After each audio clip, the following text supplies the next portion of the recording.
Ladies and gentlemen, it is I, Tetcher, and welcome to another viewer game cast, where I'm about to do what is possibly the stupidest thing I could possibly do right now, and that is, while ill in my throat in its current state, I am going to attempt to cast. This could seriously put my voice out for a while, but every time this happens, I always stop recording videos to try and let it pass over, and it still takes weeks. So this time, I'm going to power through it, and I'm going to keep recording videos. So today, this is a viewer game cast. This is a promotion to Diamond 1, sent in by one of you lovely people. If you want to also send your replays in to get cast on this show, then you can send them to replays@tetcher.co.uk or use that lovely email link in the description below. And if you want to support these casts, you can check out my Patreon. Now, let us get into this game. So, ladies and gentlemen, let's hit the play button and have a look at the teams. We're on Infernal Shrines today, and the teams are spawning on the left-hand side. In the blue trunks, it is going to be Li Ming, played by Morphis. Tyrael, played by Lord of the Gam. It's going to be Rainer, played by Konji. And it's going to be Sheppy, who is playing the Kerrigan. And our hero for today, the person who sent in this replay, is going to be Wordsmith, playing the Malfurion. Good luck to him. We'll keep a special eye on him because he is our hero for today. Whereas the enemies on the right-hand side in the red trunks are going to be the red team. And we have the Ariel, played by Bubu. We have the Jaina, played by Tama. We have the Kael'thas, played by Kazili. We're going to call him Ark. We have the Varian, played by Danhat. And of course, we have the Johanna, played by Zernchitter.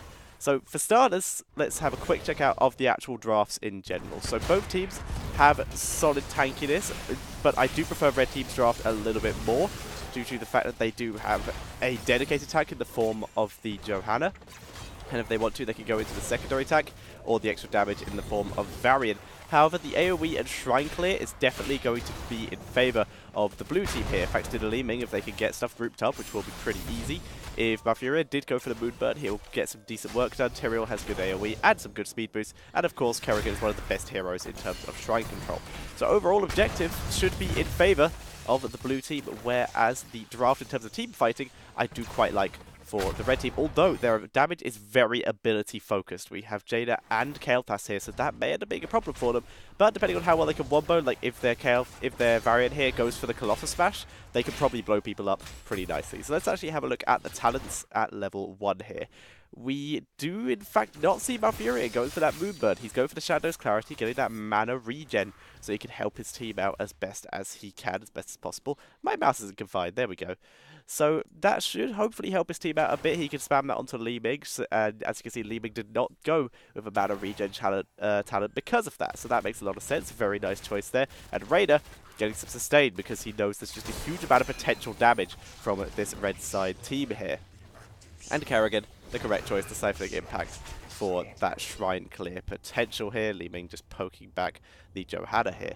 The red team, talent-wise, the Reinforce, good counter to the Raider here, so a nice choice there by the Johanna. Lingering Chill, gonna help out a lot if they do want to go for that Colossus Smash, or even if they don't, just while they're in Taunt or something like that might work out. There goes Li Ming as the first blood going over to red team. Like I said, they do have a lot of burst potential here, which should be good for them. High King's Quest is the talent for Varian. Now, this is maybe a personal preference, but I've always been a big pursuer of the Lion's Moorhing. It doesn't rely on you snowballing, because 5 hero takedowns is actually a surprising amount to get early in the game, so you're not going to be stacked for a very long time. But the other talents are not too difficult to stack. But overall, I think Lion's Maw gives you better minion wave clear, it gives you better poke potential, and it gives you better chase potential to get the slow. But of course, Warbringer, the talent being picked on this level 4, and Rainer, the relentless leader here. So, gonna take that to try and prevent this Variant combo. Kerrigan going in, gets the stun onto Jaina and onto Ariel here, but gets Detainment Strikes onto Sheppy, being pushed against the wall, but sustaining through this nicely with the healing of Malfurion, who went into the Versatile here, getting extra mana, really focusing onto this Li Ming's potential here, just letting her snowball as much as possible. It's a strange combo, but We'll see if it works out for them. He is missing out on a couple talents here, but it might work in their favour. Now we're seeing a big engage here. However, that Relentless Leader working very nicely for Raider here to try and push back Johanna. Now it's Variant taking a lot of damage, and Kael'thas able to zone out pretty well here. Raider can't afford to have the Punisher jump on him here. It's going to be up to Tyrael. He needs to cast the ability to reveal it. Johanna works. Li Ming works as well. Tyrael, you want to do that? Nope, Tyrael just gets jumped on under the gate. That was a bad move there. He should have cast an ability to bait it over the gate. Now he's going to die. That was a big mistake. Should not have done that. You should definitely cast a ranged ability that grants the Punisher vision of you when you are nearest if you are a tank hero like Tyrael was. So that was a mistake on his part. Look out for that next time. Zayda with the Frost Armor, once again, to protect against the Raider, to protect against that extra damage, leaving with Dominance so she can start snowballing in terms of team fights, and the Neverwind with the Convection for Kael'thas here. So he is just going for a standard build here, just going to be sieging from very far away, trying to snipe people and get some good value on those Punishers in terms of the demons. Now, Johanna hiding out here, keeping an eye on the rotations. If Raider was to go there, or at least he would have been spotted if Johanna had actually committed to it and actually stayed. But she moved down because she could see Li Ming, and Kael'thas was already in position. But Kael'thas a little bit lower mana. He needs to be careful with that. He's also picked the Burned Flesh because that's the style he's been going for this entire game so far. Ice Flows coming in here for the Jaina. A very uncommon talent for those who haven't seen it before. Doubles the whiff of Code of Cold, which means basically you can get some better value out of the later game talents that you can get for this. But it's still a strange talent. It will probably combo quite well in terms of Shrine Clear though, and maybe synergize very well with Ariel, getting them some more stacks. As Ariel went for Searing Light and the Bursting Light, so she's almost definitely going to go for the Stacking Light a little bit later on. Level 7 finally hit for the blue team here. Then we have Calamity, which is going to be nerfed next patch. This is the day before the patch. I'm recording this. Excuse me. Zealotry for materials, so extra cooldown reduction.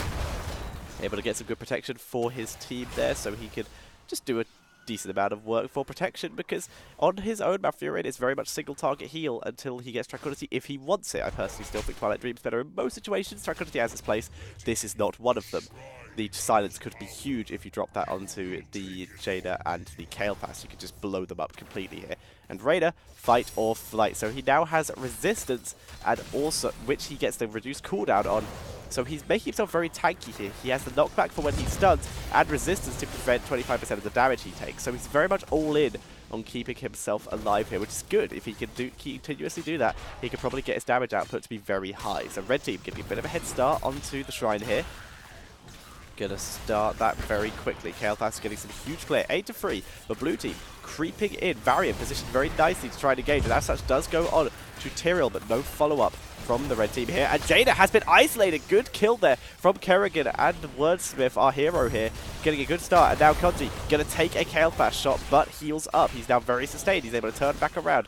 If he doesn't take Giant Killer later on, that might be a problem. We can see a good stun onto Morphis, who once again went too far forward. Some positioning errors from both teams here, putting heroes out of position.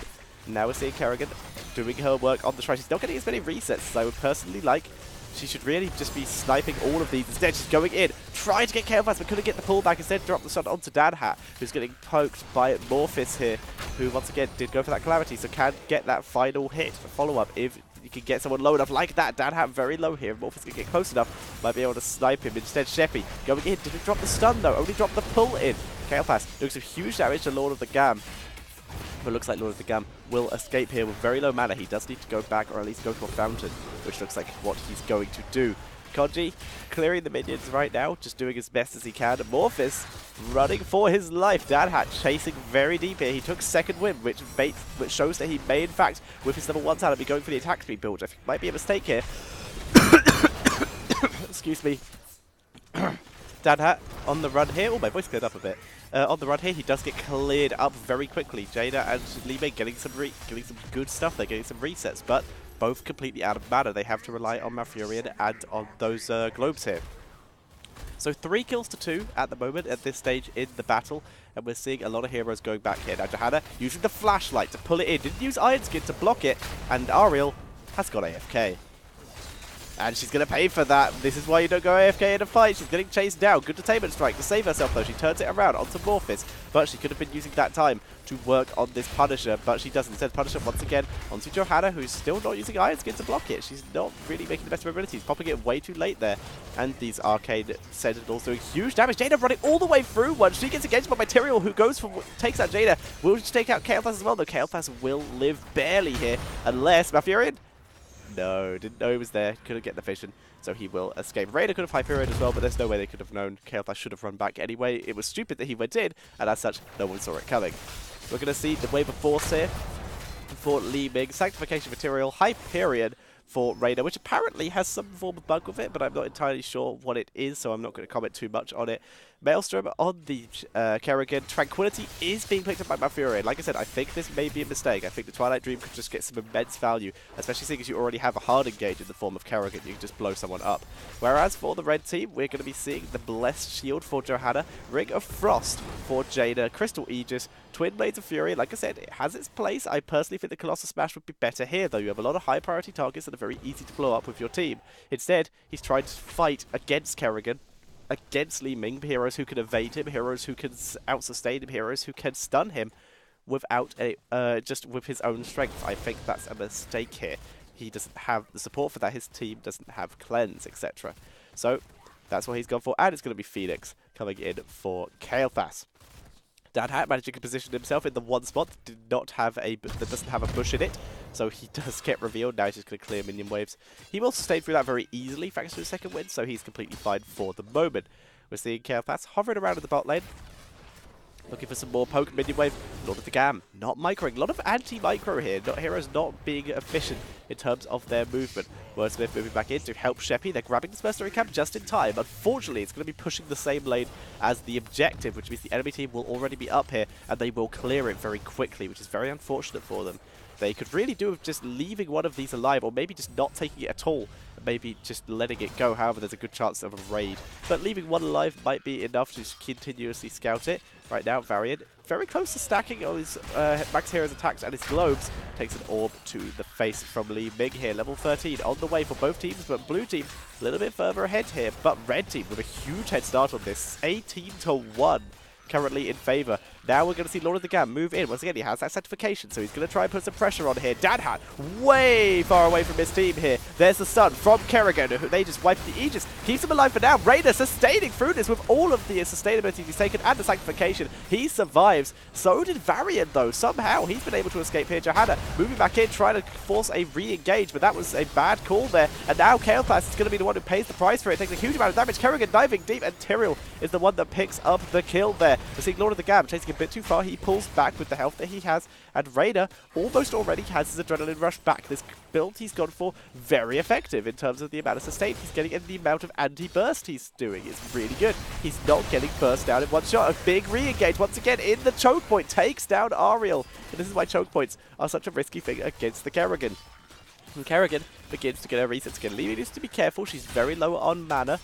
And yep, this is exactly what they should be doing. Kerrigan should just be doing this on her own while the other team, the rest of the team, zones the enemy and even maybe soaks other lanes. However, the enemy's putting a lot of focus on here, so zoning other lanes is not the correct choice here. Tyrael dodging out on the Blizzard here, trying to body block the Johanna, but the Johanna is very tanky. Good wave of force, but no commitment from the team. Huge damage. They could have easily got that kill, but no commitment, and then that means there's no kill. Raider did take the double barrel here, so he can take Bullseye at level 16 to get extra stun. Personally, I would have preferred Giant Killer here, but this is fine too. Raider takes some big damage. He gets engaged upon, and even his sustain is actually enough to save him. It's just so high. He turns it around and takes out Dan Hat. Kael'thas also killed off in the choke point once again. Resets galore for Li Ming, who moves in to try and catch Ariel. The Punisher is tanking. Kerrigan and Ariel, Kerrigan and Li Ming, both chasing forward. They pick up Ariel very nicely indeed. And we're seeing some really good work here coming from the blue team, getting some good value. Illusionist for the Li Ming, allowing her to just get this resist even more. Double strike for Kerrigan. Fairly decent talent. Don't have a huge amount of issues with it. It's some good damage, especially single target. Now, the Life Seed is a talent that I personally think is a trap talent here, due to the fact that the opponent's team has a huge amount of burst and you are a priority target. This is directed at you, Wordsmith, because you sent in the replay. And I love what you're doing so far. You're doing an incredible job. Your cleanses have been on point. Your heals are insane right now. But you are the priority target. And if you die, which you're not doing right now because you're positioning yourself really nicely. Down goes Hat, and they're pushing in here. Hyperion getting some good value, but the Punisher is dead. They could really do a pulling back here. Even with 2 heroes dead, it's a bit too risky to stay when you have that much burst from Jada. Exactly like that, because Tyrael might get blown up, or anyone else might get blown up. So they should pull back right now and start working on mercenary camps around the rest of the map, or even moving down to bot and taking this fort as it's the most vulnerable structure. But the thing is, Malfurion, if you die, Wordsmith, if you die, you are the only person on the team who's going to give the rest of your team any kind of sustain outside of Tyrael. Tyrael, as you saw in that situation, can die very easily. Good engage, the Blessed Shield is huge there. Sheppy kept alive here. Once again, Wordsmith missing a cleanse there that time, but they are able to take down Jada anyway. But now they're trying to get onto Johanna. Kael'thas doing some huge damage, but everyone is out. Everyone is fine. That was a risky play. Shouldn't have been done, but it worked out in their favour. Nicely done. Nice counterplay. But you should not have done that. That was too risky. Diamond skip, bit of a mistake. To finally finish what I'm saying, Malfurion, if you die, your team would not have survived that if you had died. And as such, the life seed is a nice little bit of extra healing, which is good against the amount of AoE the enemy team's running.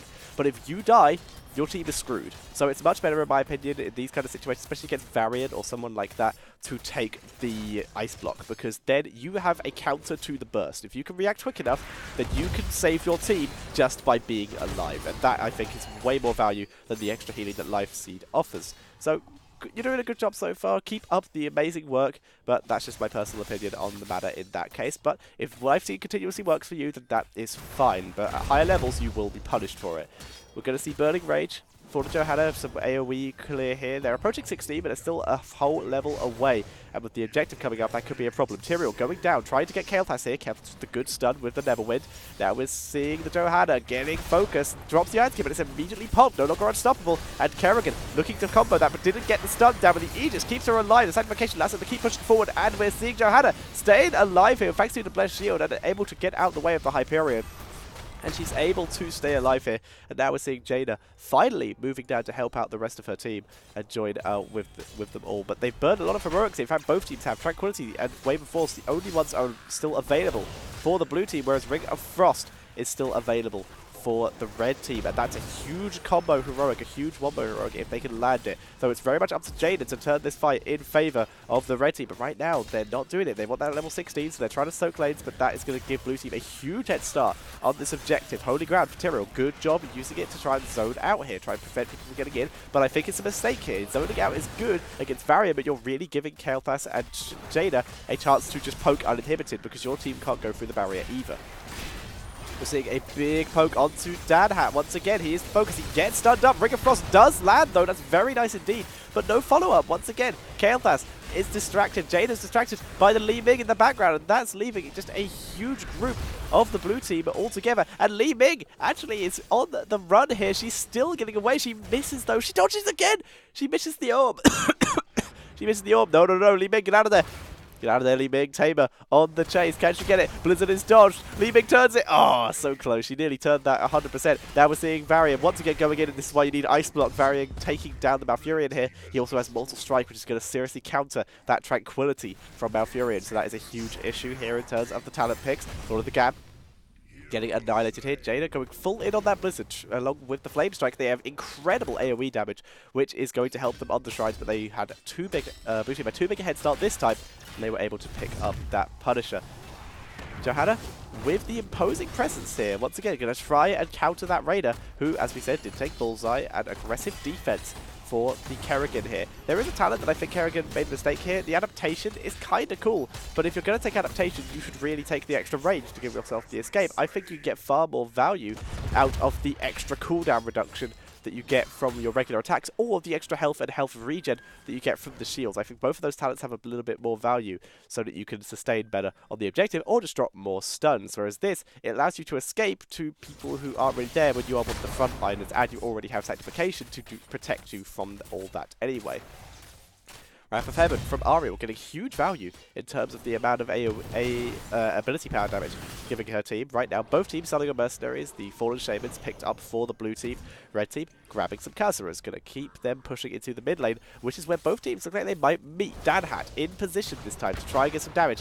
A very short range orb doing very little damage to Kael'thas. He's able to sustain through that, and he's looking for a poke potentially. He does have, at this point, the Fury of the Sunwell, so he has, once again, huge AoE. Once again, if they can get the Ring of Frost here, or the Blessed Shield combined with that Blizzard and that Flame Strike, then there's very little that the blue team can do to survive it. They don't have enough ability power protection here. Their team just doesn't have the talents available. Raider might survive, and Tyrell could obviously drop a Sanctification if he's quick enough, but otherwise there's going to be a big problem. And once again, this is why I think Ice Block would have been a bit more value than Life Seed. So we're seeing red team just clearing waves right now. They're grabbing XP. They're already ahead in XP thanks to that last fight, which they won very convincingly. Blue team playing grouped up. They could probably spend some time clearing the spot lane and still be safe on the rest of the map. But top lane is also a good map lane to focus on. It says the Mercenary Camp and a Variant pushing into it. If they all committed to this, they could probably kill the Variant. However, there's not enough movement. It's a bit slow, and now we're seeing red team coming up as well. This could snowball out of control. We're seeing Kerrigan isolated from her team. This is where adaptation will come in useful, and it does. Bless Shield, though, getting some good damage to cleanse his use, getting Sheppy out of there. And we see the entirety of blue team looks like they're on the run. Wordsmith dropping the Tranquility very early here, but it might help out. That's going to be a huge cooldown, but that means Malfurion without a heroic for a long time here, and with the objective just coming up, that's going to be a huge problem, whereas Aegis is available for Aura, so she has her team sustained. Also, she didn't pick the stacking talent. She went with just the Bursting Light and the Searing Light, so just some damage and some AoE here. So, seeing red team are the ones to activate the shrine, and they move into the area. Blue team trying to poke from range. Tyrael getting focused down by Varian. Once again, Hyperion with a good angle here. Phoenix is on point. The Sanctification will block most of the damage from it. We're seeing red team beginning to Scarper here, scattering around, waiting out the Sanctification, trying to dodge at least a bit of the damage from the Hyperion. Jada a bit too far back. She's way away from her team here. Kael'thas is also miles away, but that's because of the Kerrigan. The Aegis does counter the Kerrigan quite a bit, and she's being forced back. Johanna getting some good harass, but Li Ming in the backline takes out Jada. Now moving on to Kael'thas, trying to finish him off. There's the reset. No, it isn't the reset. Sorry, it was Tyrael who died, who moves in, gets some damage. 1 for 1 right now. Tyrael for the Jada. Li Ming still continuously trying to poke, getting some decent damage out, but not getting any more kills after that initial Jada kill. So she's moving around. She's trying to snipe people from a range. She's scouting all the usual bushes, but Varian is instead moving into the backline. Varian is playing like this Li Ming, and Li Ming is playing like this Varian. Hard into the backline. Varian, if he'd got Malfurion there, that would have been huge, but instead he gets Kerrigan and does get the kill, but he goes down as well. Kael'thas gets wiped by Li Ming. Li Ming once again being the backline assassin, but she's completely out of mana right now. She can't afford to be here anymore. She can still auto-attack though, but she's no way going to out-sustain the Ariel and the Johanna here. But with 3 kills to 2, sorry, this does go in favor of our blue team, and they begin to start working on this shrine and taking that down very quickly. Johanna moving back in though. They're going to take advantage of their sustain as best as they can. They have huge AoE damage, which is going to stack that home very quickly thanks to that burning rage, although Johanna could still do with auto-attacking some things. Jada also back alive, first person to be wiped out by Li Ming in the fight. She's on her way. Well, both teams have level 20s. Repulsion, we saw it a bit earlier. Holy Arena to get some extra damage out of that Raider. Nexus Frenzy for the Raider, which I think might be a bit of a mistake, but it's completely fine. Bolt of the Storms for Kerrigan and Malfurion. Malfurion now has some sustain, so he's probably fine as long as he doesn't get stun locked, which could happen. We see Indestructible for Johanna. Improved Ice Block for Jada. She knows the issue with the huge burst that Kerrigan can offer. Demoralizing Shout for Varian. I like this talent against the kind of comp they're up against. They can get onto Raider or Kerrigan. That's going to drop a huge amount of damage. And Flamethrower for Kael'thas. I personally am not... I like the idea behind this talent, but I personally think Master of Flames, the infinite exploding living bombs would be a bit better here. Look at that. Tyrael looking to block off Johanna, but Johanna takes the long way around. Hyperion getting some good siege damage here. Nice Flame Strike hits both, so the burning flesh does get some value. Johanna once again not using Iron Skin to block the Punisher. This time she's blocked. Does it though? Ring of Frost lands on no one, but the Frost Punisher does catch Jada. She survives though. 0 kills to 0 kills, but the keep will go down just to some poke and to the Punisher AoE. So that is the first keep of the game taken out here. Both teams still hanging around this area a bit too long. Malfurion being the target, like we said he would be. He's able to bolt away, but can Danhat chase him down? No, because Kerrigan and Malfurion have got some good AoE. There's a Sanctification to focus onto Danhat, but Kerrigan took some huge damage there. Johanna is in the backline. She's separated from her team. The sustained banner has gone down. Big poke, Kerrigan, sorry, only getting out of here. There's a repulsion. Tyrael already taken down, as is Raider, and the huge snowball is coming out here, caught in some good choke points. They turn it around quite nicely, but we saw some just great sustain there, and with Malfurion being forced back, he can still drop healing for his team thanks to his life seed, but his team is in trouble. He needs to help Li Ming, who turns around, tries to kill Jada, but there's the Ice Block value. She takes down Jada though, but she has no mana to escape. Where's the teleport? There's the one. She will have enough mana for another one when she gets it. She needs to get out of here over the wall. She's dodging Ariel. Looks like she stooped her. Looks like she has escaped, but in the meantime, Kerrigan has gone back in onto Johanna. This is a huge mistake. Trying to take it here with just Malfurion and Kerrigan when they're against 3 heroes. Li Ming's on the way, but she has no mana to help them. Malfurion completely out of position. He would have 100% been better going up to this bush and trying to be back here instead of trying to sneak around when Kerrigan already had vision off that Johanna. Li Ming getting healed up. Where is that? Where is it? Where is that? Innovate. I forgot the name there for a second. There it is. Now Li Ming is available to help the fight again. So they're able to survive this. They took a bad fight there, which might have got them killed, but they survived. And as such, they had more time for these catapults to push the mid lane and get more value. So really good job there by the blue team. They made a mistake, but they made the best of it.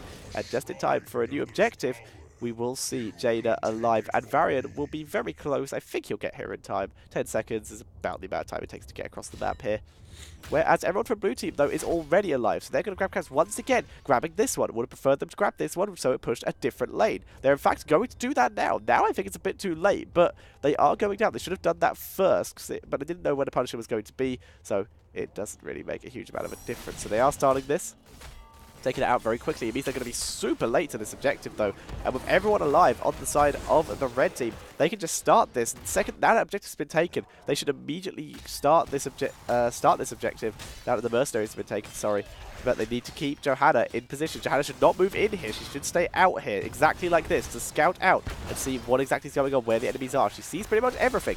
So we're seeing the positioning being changed. But this is a bad position for Kael'thas. He's put himself in a choke point here. A very dangerous choke point. And Johanna getting zoned out. Kael'thas is a little bit better, moving out into more open space so he can get to his team a little bit better and his team can get to him. Once again, though, the choke points. Be more careful. Good stun by Kerrigan, getting 2 heroes here. The root not landing thanks to the Iron Skin. And Johanna just wading through here. Tyrell doing some huge damage. Li Ming once again in the backline, just getting some great harassment here. Sanctification only hitting 1 hero. There's Tranquility to try and keep the healing up. Li Ming is just creating great havoc in the backline here. The Tranquility does heal everyone up, and that does force red team back, and they need to make some movements here because thanks to that camp pushing in the mid lane, it has managed to get the catapults to just outside the core area. Once those mercenaries have cleared it, they will get it. Now they're moving on to Jaina. Jaina needs to activate that improved ice box. No, it's going to be the Aegis that will protect it for now. There's the improved ice box secondly, which will allow her to micro out of here, but Li Ming is already there, set up to try and counter the kill here. Varian is now the focus. It's already 2-1. Tyrael once again getting taken out. There's the Kerrigan combo. Grabbing the Varian. Now it is Ariel who will go down. It's just Johanna. There's no even any point chasing her because she's just too tanky. They should really just ignore the objective here and just go straight for that core. Kerrigan knows she is on the way, and her team should have joined her far, far quicker than this. Looks like they're finally on the way, and that should be GG. The catapults have done some huge damage here. And that camp that they were able to grab that a little bit earlier is exactly why you should grab the camps that are pushing in the lane, especially if they're pushing a lane where you already have a keep down. So now they need to move into the core. And actually hit the core, please. There we go, Johanna. Going to try and cause some disruption. Get the blind, Johanna. It is too late. So there you guys go. I hope you all enjoyed this cast. So I'll go over a little bit of feedback overall. So Raider, for starters, really clever talent choices considering the kind of burst he was up against. So big props to him. Kerrigan, her combos were almost always on point. She missed a couple, but who doesn't? That's completely fine. But once again, I think the extra cooldown reduction or the extra sustain would have comboed really, really well with Tyrael, and Kerrigan would have almost just never died. She would have been fine. Malfurion, Ice Block. I'm okay with you picking Sanctification if you pick Ice Block. Keep yourself alive so that you can keep your team alive. You survived very nicely just due to your own micro, but that's not going to happen every game. You will get punished. You will get punished, and you will get punished often here. So other heroes, Johanna did a really solid job in terms of just tanking through everything, but she got herself caught out of position a couple times. Kael'thas, once again, positioning was really bad. Li Ming, you risky little sod. You did some incredible backline assassinating, but you put yourself in so much danger doing it, but good job. You played it very well. So overall, couple talent changes. Your micro and your positioning at Malfurion, Wordsmith, was pretty on point. So big props to that. I personally would just change a couple talents, like level 1, Moonburn. I'd personally still pick Twilight Dream, Ice Block. Other than that, you did pretty well. And there were a couple cleanses that were a bit slow. So other than that, absolutely superb play. Thank you for sending in your replay. And if you want to be like Wordsmith and send in your replay for me to cast, hopefully when my throat is a bit better, then you can send your replays to replays@tetcher.co.uk. If you want to speak to me, you can come to my Discord, where I speak to people there. I have a lovely community there of some wonderful people.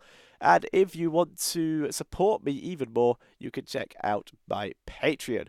Thank you all very much for watching. I have been Tetcher, and I will see you all next time.